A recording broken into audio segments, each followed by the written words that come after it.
তেতিয়া ৰঙালী বিহুক লৈ এক ব্যাপক উৎসাহ উদ্দীপনাই বিৰাজ কৰি আছে আৰু আজি সাত বিহুৰ অন্যতম হৈছে চেনেহী বিহু তিয়কৰ নিধাঘাটত চেনেহী বিহু উদযাপন কৰিছে এইসকল জিয়ৰী বুৱাৰীয়ে আৰু জিয়ৰী বুৱাৰীসকলে পথাৰলৈ এনেদৰে ওলাই আহিছে টকা গগনালৈ বিহু গীত জুৰিছে এইসকল জিয়ৰী বুৱাৰীয়ে আৰু এই বিশেষ বিহুত যেহেতু পুৰুষৰ কোনো ধৰণৰ ভূমিকা নাথাকে আৰু জিয়ৰী বুৱাৰীসকলে পৰিৱেশন কৰে এই বিহু নাচ আৰু এক জনবিশ্বাস আছে এই চেনেহী বিহু উদযাপন যেহেতু কৰা হয় পথাৰত বিশেষকৈ আৰু এই পথাৰত বিহু নৃত্য বিহু গীতৰ ধ্বনিয়ে ভূমি উৰ্বৰা কৰে বুলি এক জনবিশ্বাস আছে আৰু সেই পৰম্পৰা অটুট ৰাখি এনেদৰে তিয়কত উদযাপন কৰা হৈছে চেনেহী বিহু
আমাৰ আজি জেং বিহু আমি ইয়াত নাচি আছো সকলোৱে আৰু পুৰণি দিনৰ পৰা বিশ্বাস কৰা হয় যে এই জেং বিহুৱে আচলতে পথাৰৰ মাটিত এনেকে নাচনি ভৰি খোজ পৰি আচলতে মাটিৰ উৰ্বৰতা কৰে আৰু আমি সেই আগৰ পৰম্পৰা ৰক্ষা কৰি এতিয়াও আমি এনেকৈ আমাৰ পৰম্পৰাসমূহ জীয়াই ৰাখিবলৈ যত্ন কৰিছো আৰু যদিও আজিকালি আমাৰ বৃত্তিসমূহ আগৰ এই খেতি বাতিৰ লগত ক্ৰমান্বয়ে জড়িত যদিও নহয় তথাপি মই বিশ্বাস কৰোঁ যে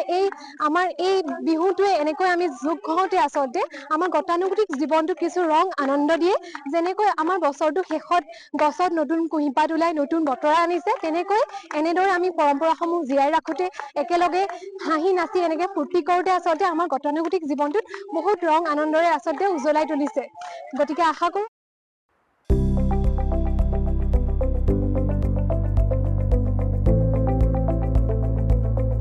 NB নিউজ সহজ সৰল ভাষাত নৱভাৰতৰ কথা